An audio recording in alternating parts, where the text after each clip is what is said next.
This is Keith McDaniel, and today is September the 6th, 2024, and I am at the production studio here at Roane County High School, and I'm talking to Jody McLoud. Jody, thank you for taking time to come in and talk to me. Well, thank you for the invitation. I appreciate it. Sure. Now, this is for the Kingston Oral History Project, and it's just about you and your life in Kingston. So let's start at the very beginning. And, I imagine you were born here, weren't you? Well, I was 2 years old when we moved here. Oh, is that right? My dad had already taken a job at Oak Ridge, in the lab. He was a World War II vet. Yeah. And he took a job there in health physics. And we had lived in an apartment there in Oak Ridge until they could get their house built in Cherokee Hills, as you know where it is. Sure. So I was 2 when we moved here. So I consider myself a native. Well, yeah. I don't remember any place else to call home but Kingston, Tennessee. That's my home. Well, I'd say you qualify as a native for sure, since you moved here too. I was sketching another a lady for one of these the other day, and she says, well, I don't know why you'd want to interview me. She says, I grew up in Texas. I said, well, how long have you been? When did you move to Kingston? She said, 1972. And I said, well, I think that qualifies. So anyway, so your dad, he worked at Oak Ridge, is that right? Right. Okay, all right. Now, do you have any older siblings? Yes, I did. I have 2 older sisters, Judy and Carol. And when we moved here in '56, Judy was already school age and started in elementary school here. So counting my children through, there was a McLoud in the Roane County schools in the Kingston community from 1956 till 2003 when my daughter graduated. Is that right? Wow. So y'all moved there in '56. I think that's when Mom and Dad moved into their house in that same year. It was the year before I was born. So yeah. But anyway, So what did your mom do? Was she a homemaker? Homemaker. Okay. Yes. All right. And so where did you go to elementary school? I went to Cherokee Elementary. We walked to school. Yeah. And so we didn't have kindergarten. It was first grade through 6th grade. Yeah. Mr. Giles was the principal at that time. Yes. And tremendous educator and person.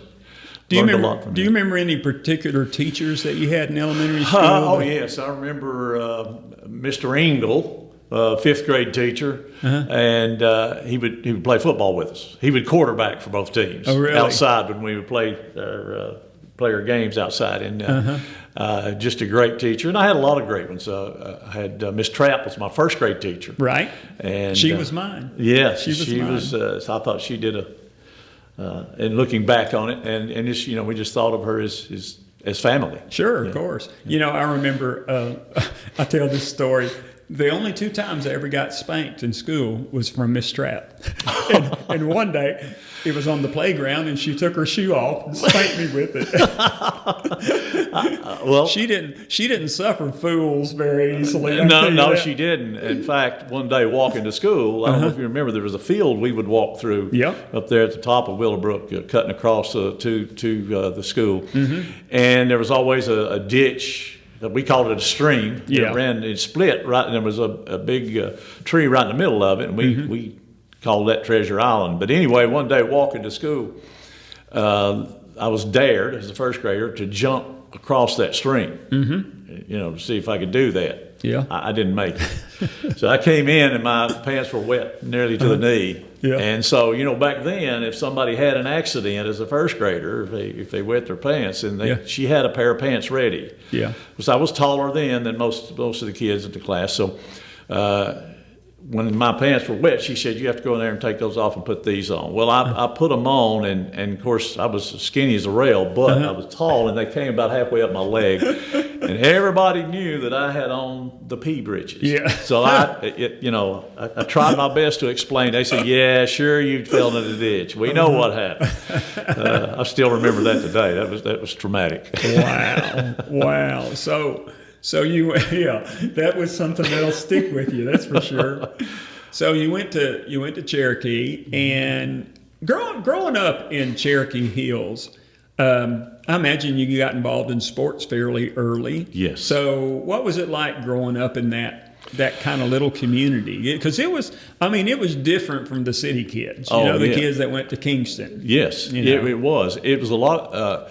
Well, the whole community was made up of people that had moved in there about the same time because of the labs in Oak Ridge. Yeah. And so every family had at least a couple of kids. Yep. And everybody looked out for each other. My mom, this was way before cell phones. My mom knew what I was into before I ever got home, and I'm not sure how it was, but we had eyes everywhere. Oh yeah. And if any parent decided to jerk a knot in you, it was okay. It was okay, and I, looking back, we lived and so did you. We lived in a magical time. Yeah, this place was fantastic. You think that the whole world is like that when you're a child. When you get up and you begin to see, you say, "Man, we had it made." It was one of the most magical times in the history of the country, but certainly in that community. And if you wanted to play a ball game, you didn't have to get an iPad. Fortunately, since we didn't have them, but there were enough kids for both teams. Oh, yeah, sure. Whatever the sport. Well, I remember, I tell folks, I remember when I was growing up there on Hillcrest and you lived on the street behind us, on our street, and it's a long street, but it's not super long. On our street, at one point, there was 100 kids under the age of 18 that lived just on our street. Right, yes. Yeah. I mean, so that whole community was full of school-age kids. Right. So there's plenty to do. Right. Yes. Plenty to do. Yes, it was a wonderful time. So how did you get involved in sports when you were young? Well, the first thing was my first love as sports was baseball. But then when I got older, I couldn't hit a curveball, so that's how I wound up playing football. Yeah. But and I played basketball some in middle school and stuff, but football was the sport. And my oldest sister, Jody, was in the band. So, of course, we came to every football game. Yeah. That's when I fell in love with football. Players like Bobby Abbott and Vic King and those guys playing during that day. And I would watch them as just a little kid. And I decided that's what I wanted to do. That's what I wanted to participate in, and so by then I had caught the fever, and that led to one thing after another, and we were very fortunate here to have a lot of great coaches and faculty, for that matter, at all the schools, and it just went from there, and led to the opportunity for me to get my school paid for at the University of Kentucky on a football scholarship, and was very appreciative of that. At the time, you do not realize all the blessings and all the contributions that were made by so many people when you're going through here. And I don't know if you remember when you were in high school, but we had an excellent English department here. All the departments were good. We had good teachers in every area, but it was when I got to UK, I was helping some of the other guys write their papers for the classes because I had learned it right here at Roane County High School, the English department we had then. There was Miss Wasson was here then. Miss Banker was senior English, and I had Miss O'Neill was one of my teachers in the English department, and it was just a very good experience all the way around, from the athletics to the school part and everything else. There's teachers that are still here today that work with Miss Wasson in their later teaching years.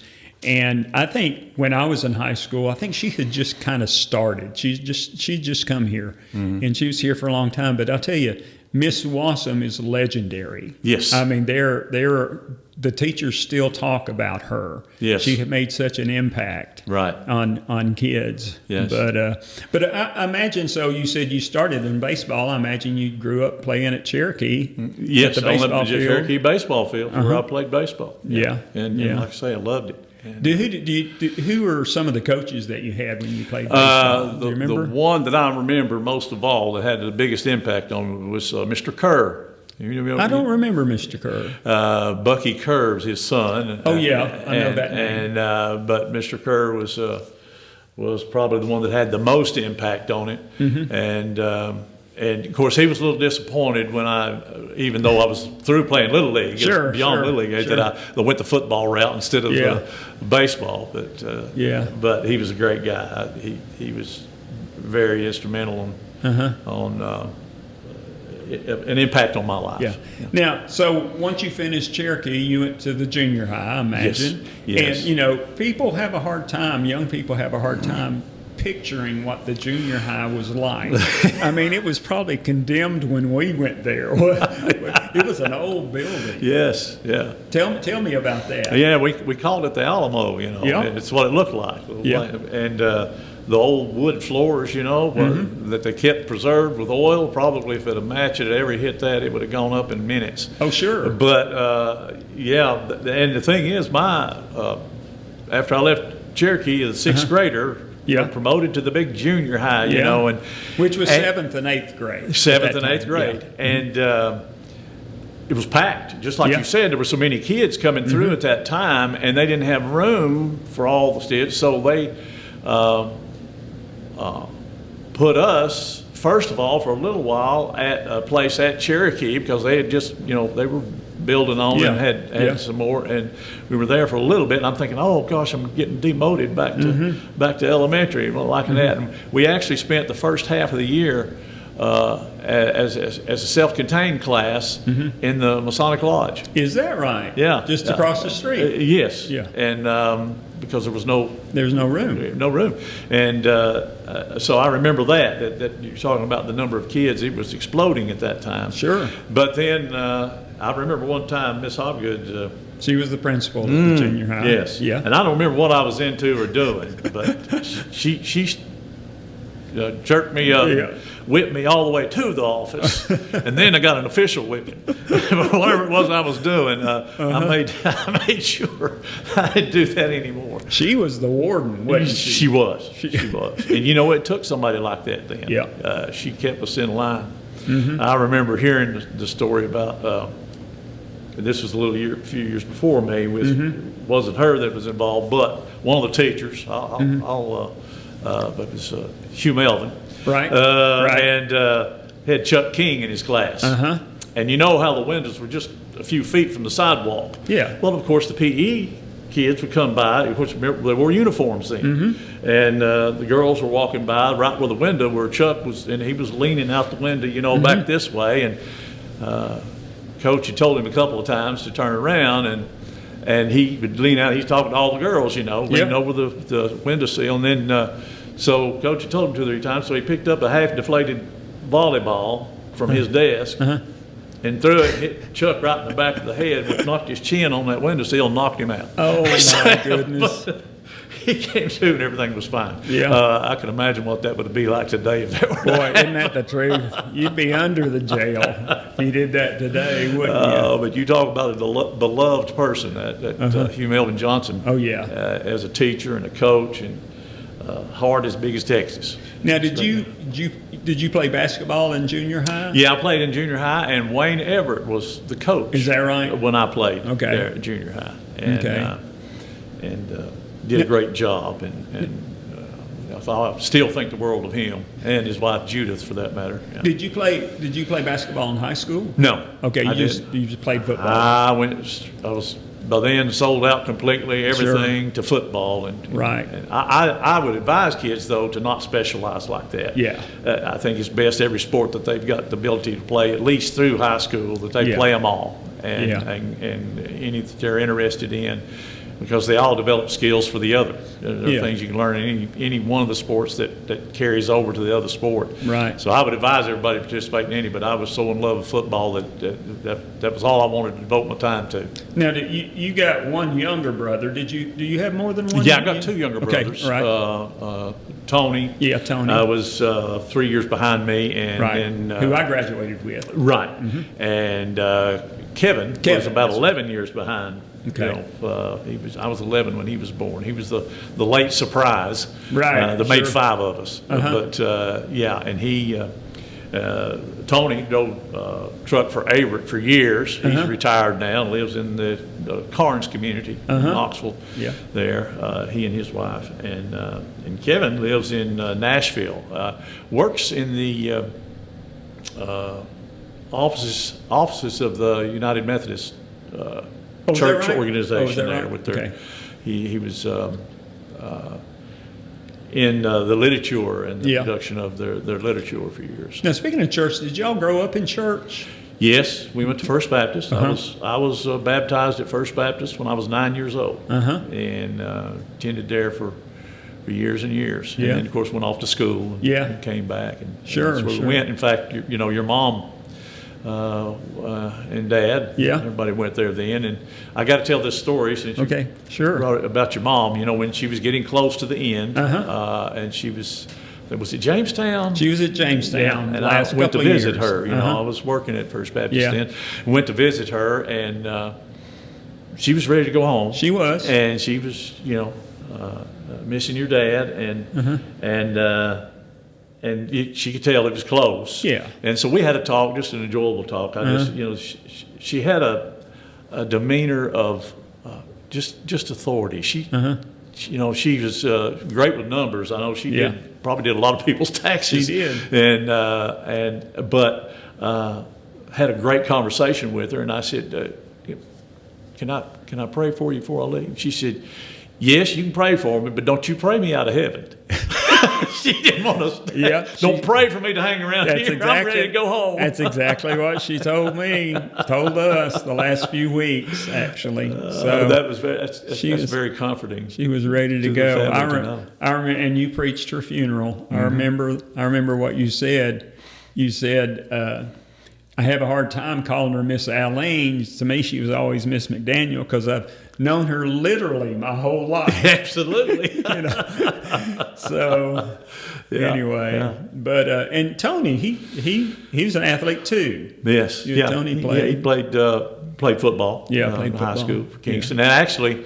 He reminds me of it every time. We'll probably get together tonight to go to the game. He reminds me that he was on the state championship team. We got beat in the finals my senior year. We were runner up. So he reminds me of that every time we get together. Was that 73? Yeah, that was 73, of course. I was on the championship winning team. The winning team. We weren't runner up. We won.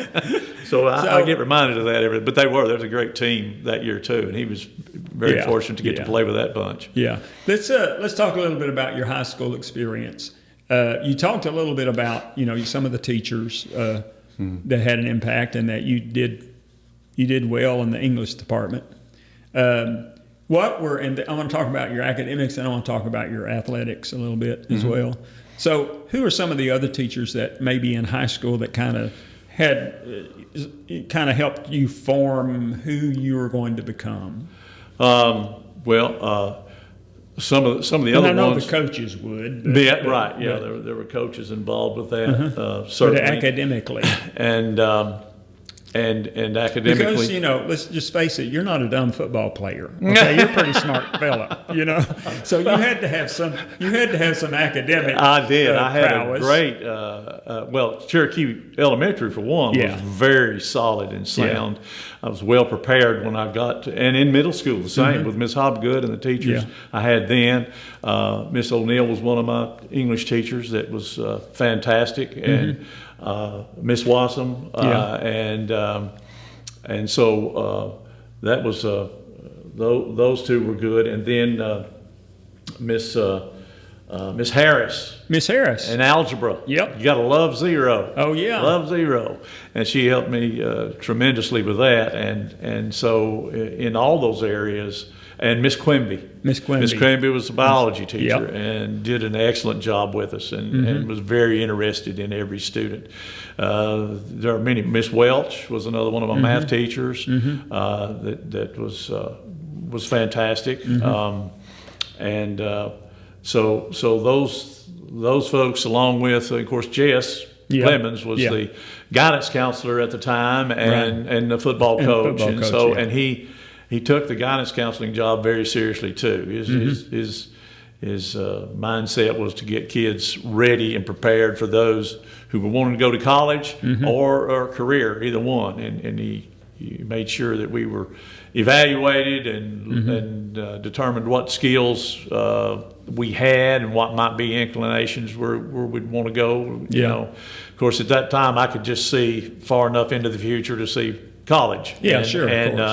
And playing ball, but I did really have an appreciation for the academics. Right. There was a group of us, and that's another thing, because there were so many kids coming through the same time. Yeah. We were kind of in competition with each other academically. Yeah. And we would study together, study for the tests together as a group of us. When you get a cohort like that is also cohesive, going together, and iron sharpens iron, and I was blessed with that. The student population as well as the faculty, what it amounts to is, if in your home, education is valued, and in the school, excellence is valued. I noticed a thing up in the office when I was down there waiting for you to come to get me this morning, that mentioned the excellence and respect and communication, I think, on the wall there in the office.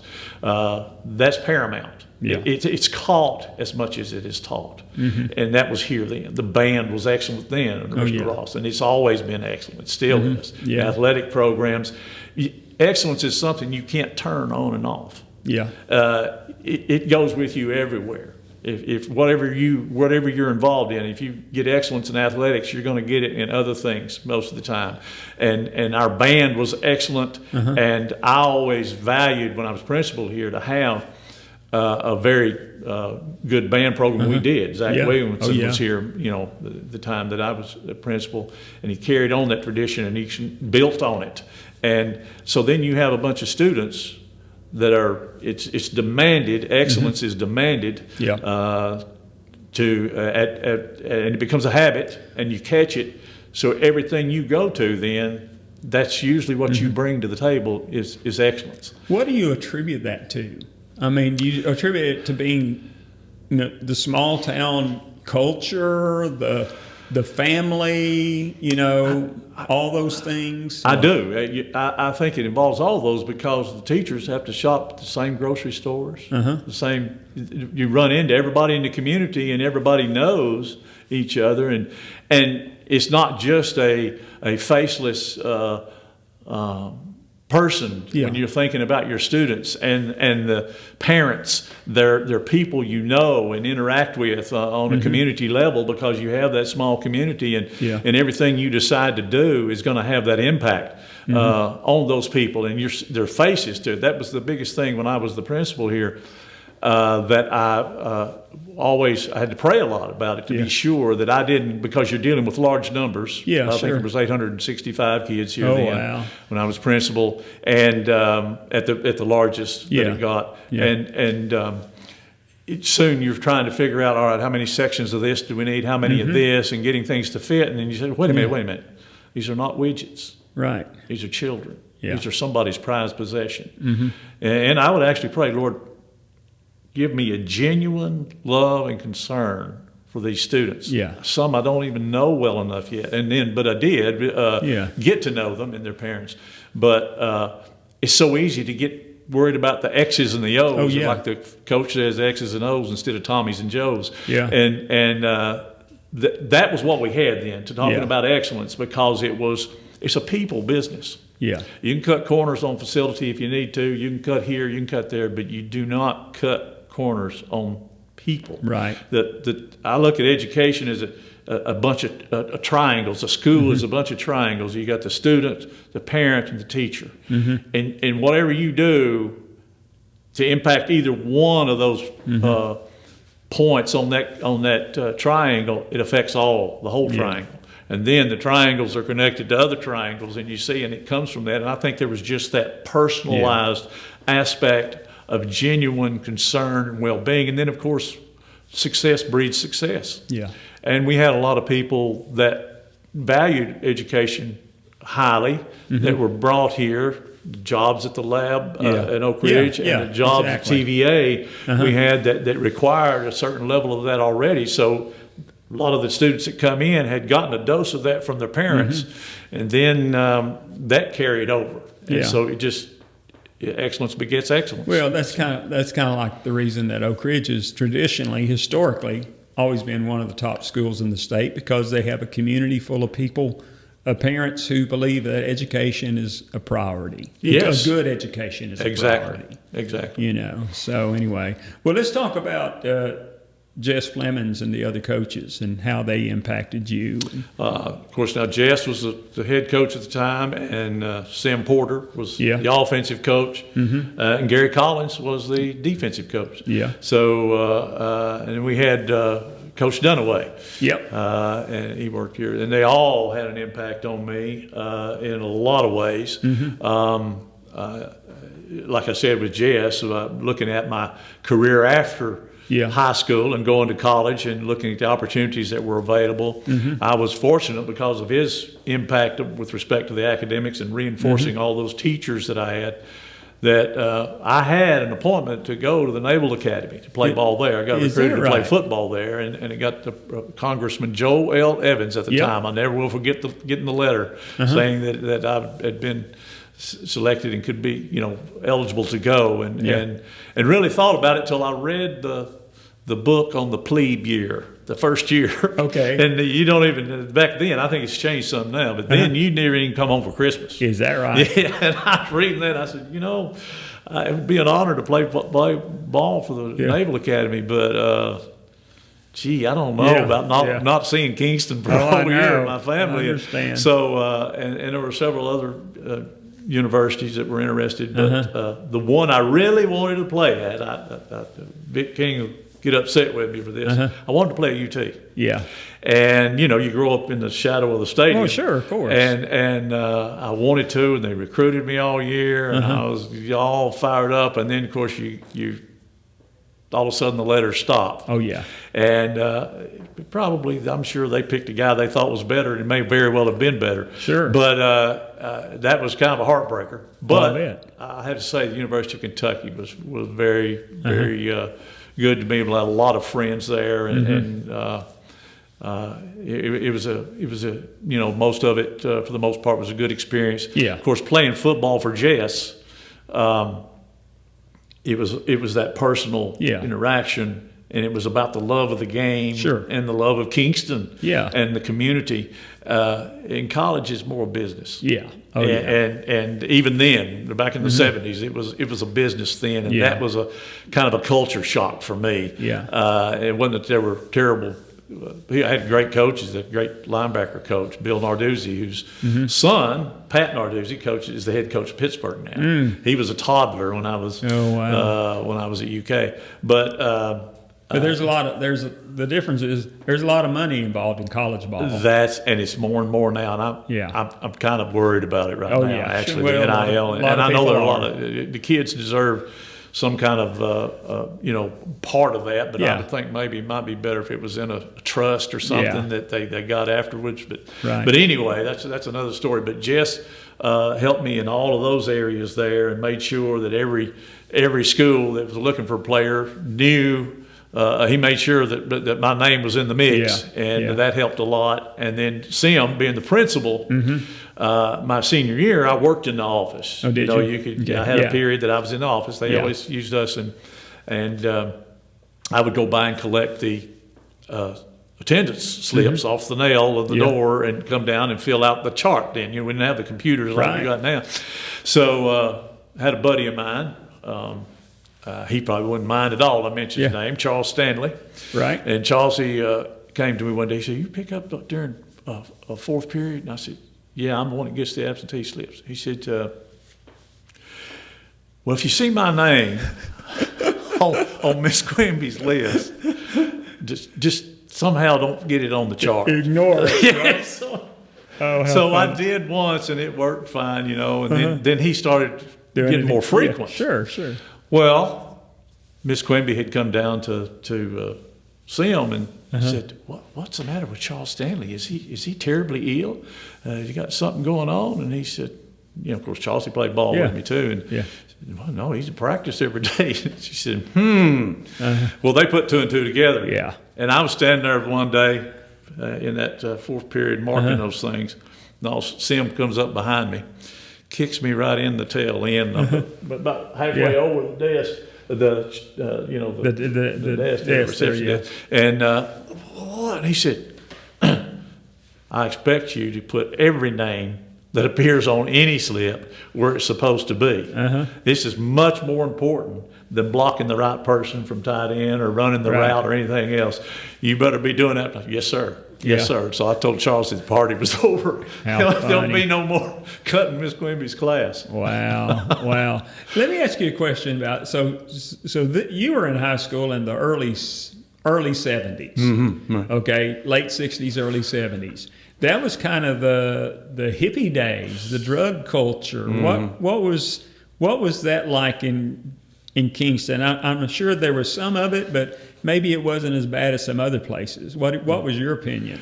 It was still relatively novel. When I was a student here. And there were some. I don't think I ever laid eyes on marijuana until I was like a senior or beyond. And it was just this one kid that we knew. And he had a little, I think it was an empty Excedrin bottle, and he had it full. And of course, it just looked like kind of dirt and weeds. It was all round up ready for smoking. It did. Like and then I don't remember as a student ever, smelling the fragrance of that, but it was shortly coming thereafter, as you probably know. We were kind of sheltered from it a little bit, but there was that going on, and then of course, and the influence of the music. And of course, the big thing was still at that time. The big thing for the kids was alcohol. Was beer. And I know even the band at that time. Of course, I don't think we realized the magnitude of the potential danger for that. Because it was during that time that they changed the drinking age to 18. They said, we're sending them over to Vietnam to get killed. They should at least be able to be and vote. And so they put that in. Might not have been the best thing for high school seniors. Sure. And some of the things that we got into at the time. But I remember the band. Even there was a song then that Budweiser had on their commercials when they have their Clydesdales and pulling the wagon and that beat, and our band would play that at ball games sometimes during time, and not making the connection that this was a terrible or could be have disastrous results, but that was the beer companies started marketing that 18-year-old group because they knew, and so things were made around that, and it. So when you're in high school, drinking was a lot more prevalent than drugs. Exactly. If kids did anything, that was probably what it was. And there were a few, and then of course it got worse as years went on. Oh, sure. So what did you major in college? I majored in the major that I had was health and PE. Oh, did you? And I had a minor in biology because they kind of folded into each other, and so because I was going to coach. That's what I planned to do. That's what you wanted to do. Coach. And of course I did a few years when I first got out. But that's what I majored in, but became fascinated with it, probably not for the right reason.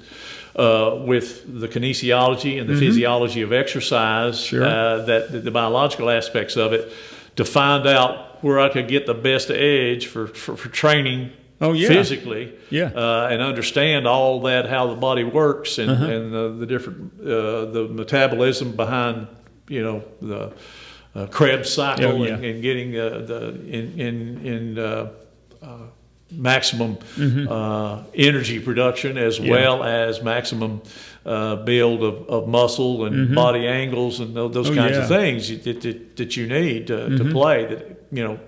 And so I kind of got interested in that. So when I graduated with a teaching certification, majored in health and PE and biology, the first thing I taught the first few years at Cherokee as a teacher was science. So did you come back straight after college after I graduated? Taught at Cherokee. When I graduated and applied for a job at Cherokee and got the job, and I coached at the high school. Assistant. I was an assistant coach. Assistant coach with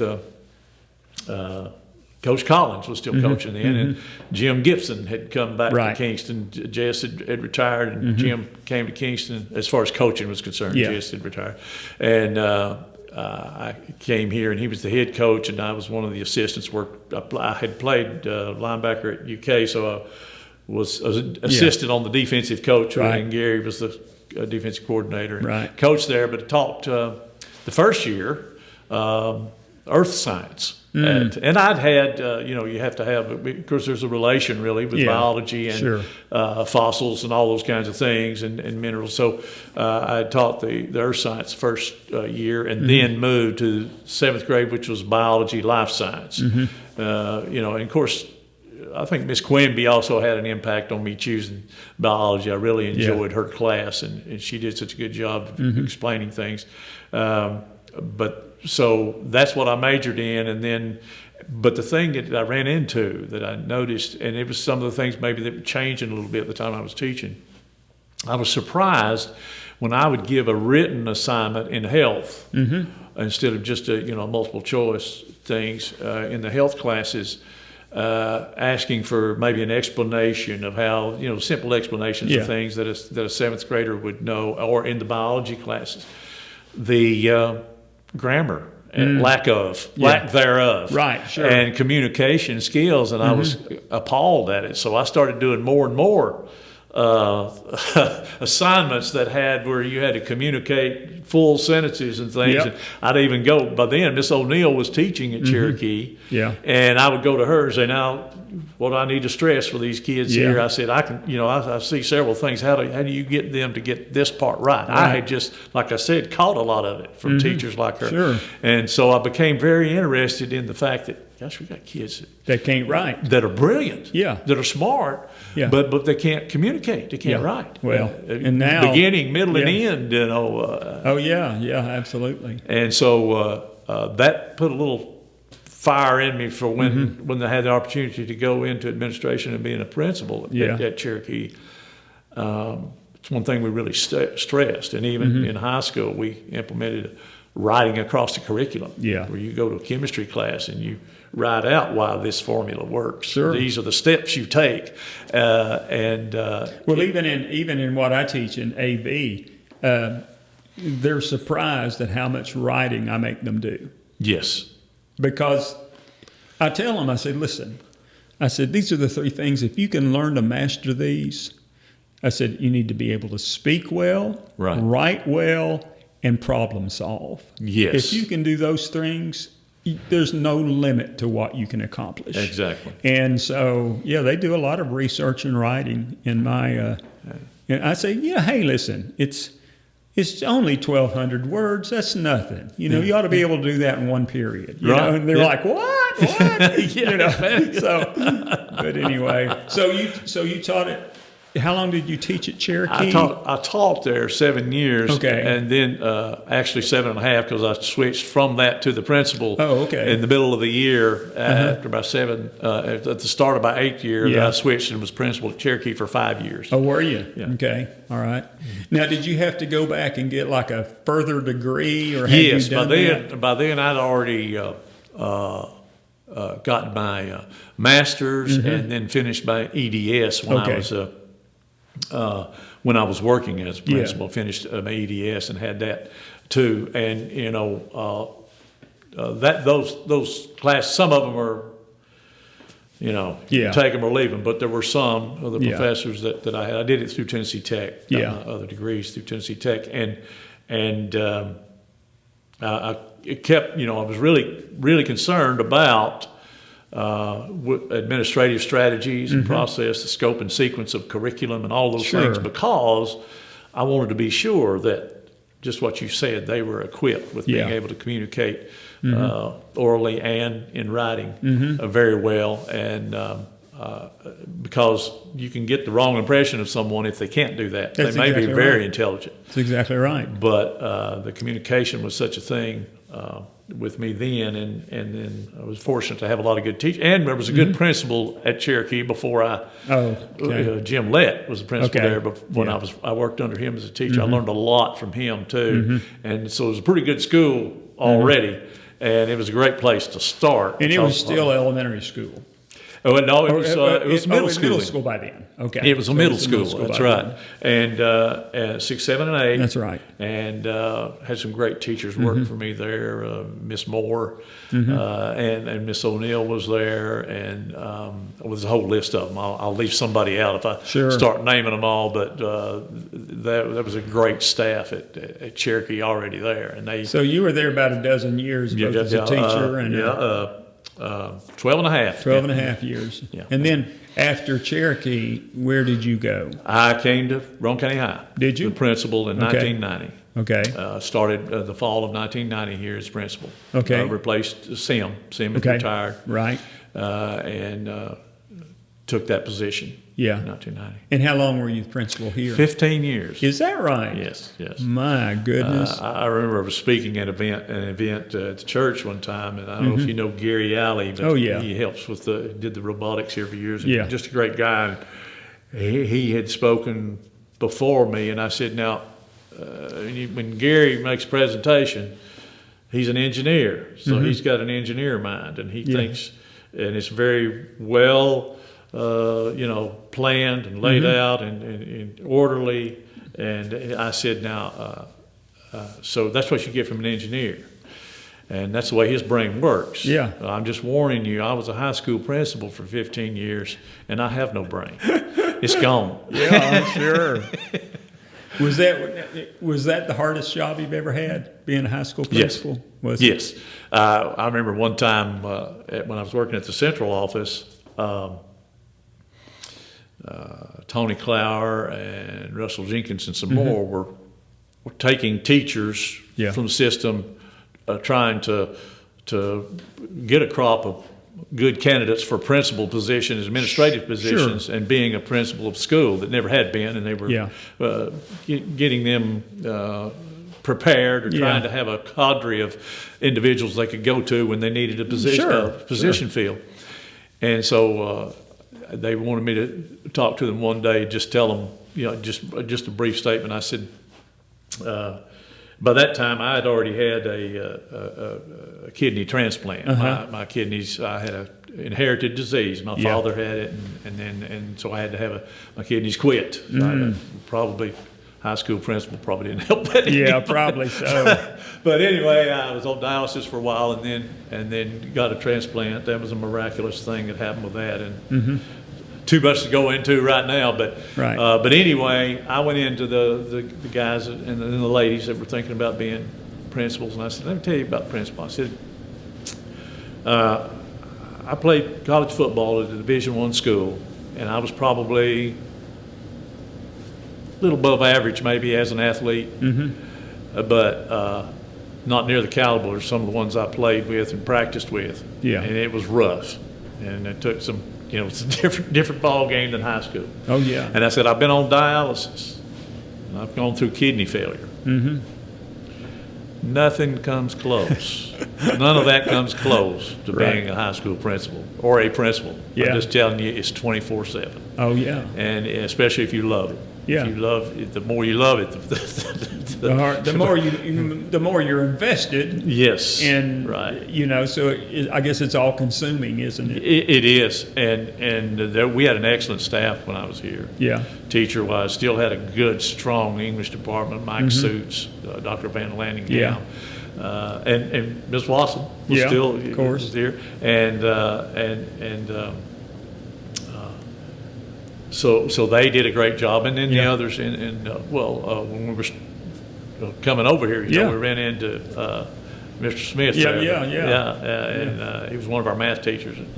Great job. Then that was an example of some of the ones we just had a great staff. Yeah. But it's still a very extremely demanding job. Yeah. Some people say that really what is listed under is impossible to do. Sure. And it really is, unless you have people around you. Right. And the parents and this community when I was principal, was still very in the 90s. They were fantastic. The parents were involved in their kids' lives. We had a little group. Unlike today. Yeah, to be quite honest. I'll tell you, for the most, not for the most part, but yeah, it's changed. I can say it now because I'm not under any legal obligations. Right. I don't think, but I had a little prayer group that I prayed with. Yeah. Miss Watson was one of them. Miss Tilly. Yeah. And Donna Collins, Miss Collins, and the four of us, we'd had a little, prayer pact, and I would sometimes write out a prayer for us to pray during the week. Yeah. Sometimes we get together, but sometimes it was just let's agree on this. Let's pray on this together. And I remember one time telling them that the prayer that I put together was that the students would love each other. The teachers would love each other. Yeah. And that the teachers would love the students and the students would love the teachers. Right. And because you'd look at it, even in as fortunate as we were in the community we were in, that was one of the big things that I knew was there when we went through school. Yeah. And those kinds of things that was positive. So we started praying that. And God started working. Is that right? I remember standing in the hall there one day of that year. That was probably 96 or 97. In 1998, Roane County High School was at the pinnacle of what I had envisioned when I started in 1990 as the principal. Right. And we did a lot of great things. Like I said, a great staff, and we had teachers that came up with great ideas. But it was just a richness in the student body. And I was talking to in athletics. Yeah. The band went to what would be considered like a state championship. Right. They went to Tennessee Music Education Association, played that place. That was an honor. Yeah. And the football team made it to the finals in the state. Right. All the baseball, softball were all in the tournaments to the state. And then our academics, we were winning the award every year for gains, gains on the scores and those kinds of things. And I was talking to one of the teachers there, standing by, and he was really a great guy. He was, but I guess he would be considered an agnostic, but tremendous person. Yeah, and loved the students and loved his job. And he's telling me, he says, we were talking about these kids, these seniors in 98, and the ones coming up. He said, all the years I've taught, I've never noticed such a genuine concern for each other. They are together. And I thought, that's the answer to that. That's the answer to that prayer. Yeah. So that was... All right. So while you were principal here, I want you to tell this story, you became world famous.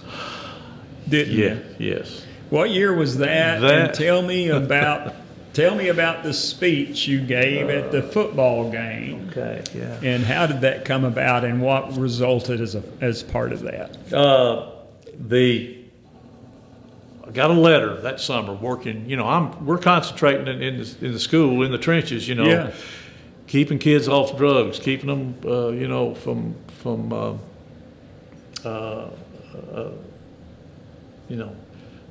having babies, and those things, and keeping those away from them. And I get this thing from the ACLU saying, and they were all excited about it. Hey, we can come and help you with this new court ruling that has said that you can't pray before a ball game, can't have anybody doing that, before the games. And so, what year was that? Do you remember? That was in 2000. Okay. 2000. Okay. All right. That summer. Yeah. And so it just ran all over me. Oh yeah. And I'm trying to keep them off this stuff, and you're wanting me to keep them away from the microphone. Right. For a minute. It's more important than all these other issues that kids are dealing with. So I was infuriated. But I started praying about it. And I started, what am I going to do when the season rolls around? What am I going to do in my position and in my profession of faith? Right. And because I was angry, the first 15 to 20 drafts hit the trash can. Right. Because I would start writing, and I did a lot of praying along this dike. Oh, I'm sure. This beautiful thing, Kingston, to have that walkway. That was a wonderful thing. But I did a lot of praying along it when I would do my exercise in the afternoon, my jogging or walking. And every time the Lord would say, "Now, why are you saying this particular phrase?" Well, they need to hear it. He said, "No, you need them to hear it. That's not what you want." So I'd X that out. Right. And I'd go along, and I'd get another little bit later, and it's the same thing would come up. Why are you really saying that? What difference is that going to make? Or is it just going to alienate more than you know? Right. So I'd mark that out. So I don't know how many rough drafts I went over in my head, plus the ones that I had on paper and prayed about it all along. And in essence, if you've seen the speech, in essence, is saying there's a rule. I hate the rule, but I have an obligation to abide by it. Yeah. And just like when kids come to me and I'd say this is a rule, and they say, "Well, that's a stupid rule," and I said, "Well, you're entitled to your opinion, but you're going to go with it, right? Or there'll be consequences." Sure. And so, how could I say that to a student, then turn around and blatantly say we're going to break this law? Right. That's how that came about, along with a lot of prayer and concern. And I really didn't know for sure what might happen. As far as my position, but I got to a point where God, this is in your hands. You didn't care. Right. At that point, you was like, whatever happens, happens. Exactly. It was like I got to sleep at night. Yes, and I got to that point with it, and you know what? That's really liberating.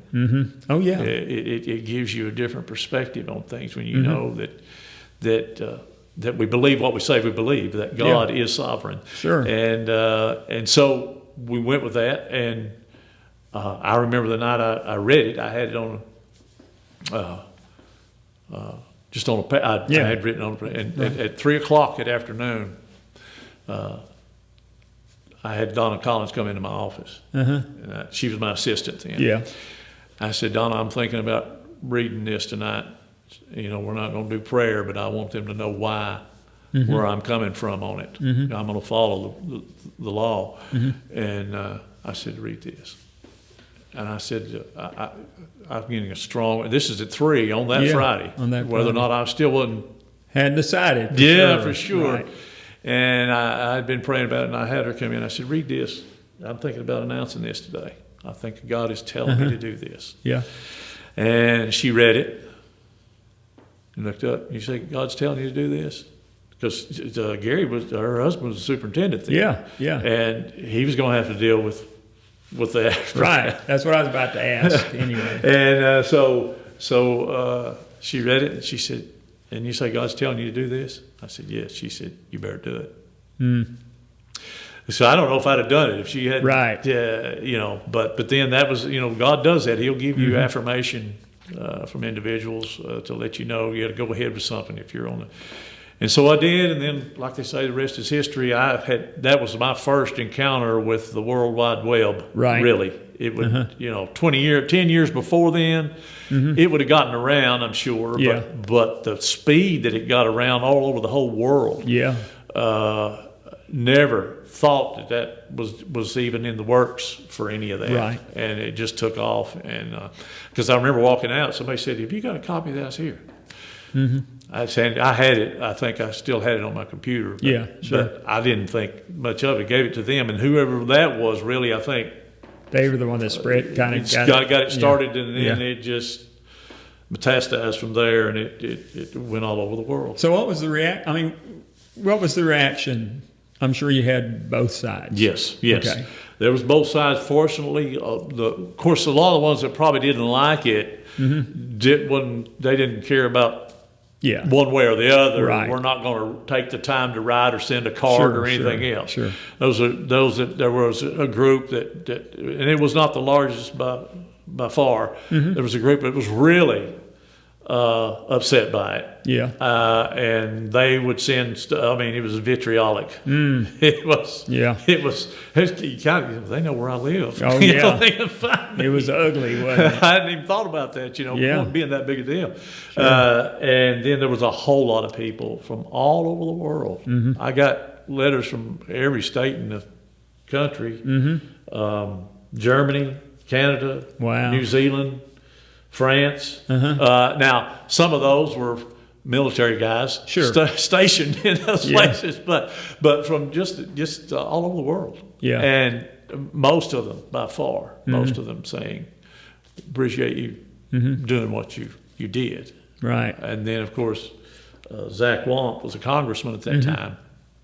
And he actually read it on the floor of Congress. Did he really? Yeah, he read it, and it's in the United States Congressional Record of the speech, and dedicated. They flew the flag over the Capitol building for a day for me, and he came here and presented me with the flag and a plaque that said, you know, had some words on it, that was in October, I believe. I believe October 19th or 20th was the day that it flew in the that flag flew over the and he read that on the floor of Congress.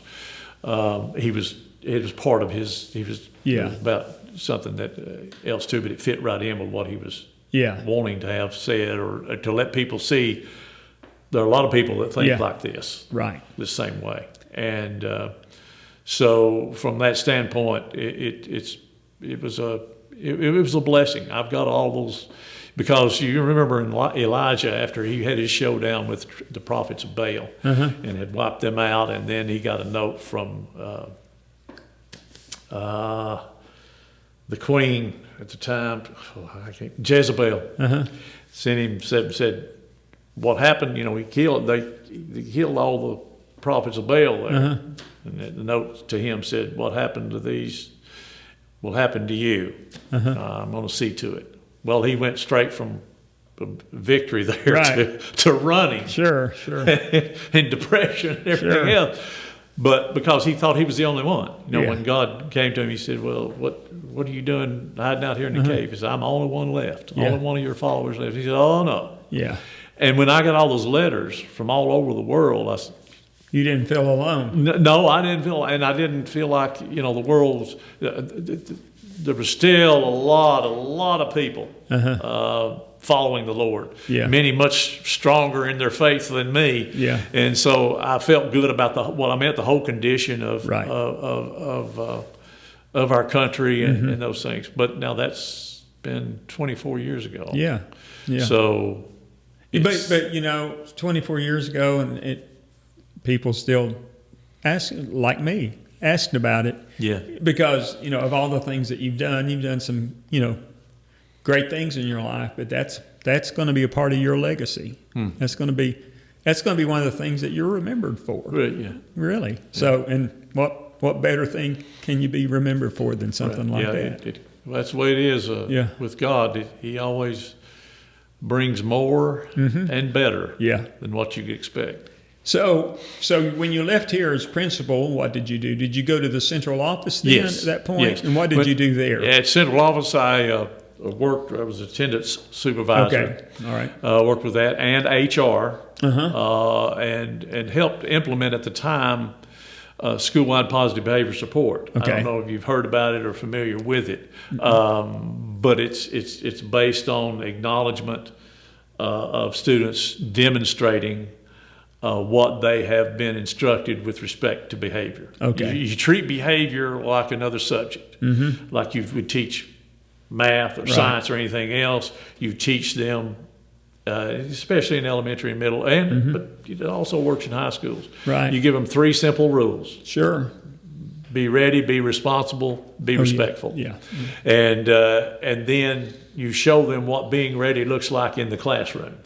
What it looks like in the cafeteria, what it looks like on the playground or in the hallways. And the same thing with each one of the 3 rules, responsible, respect. So you really you make a common language is what you do. Because if you have a common language, you can influence a culture one way or the other. And so that's where it comes from.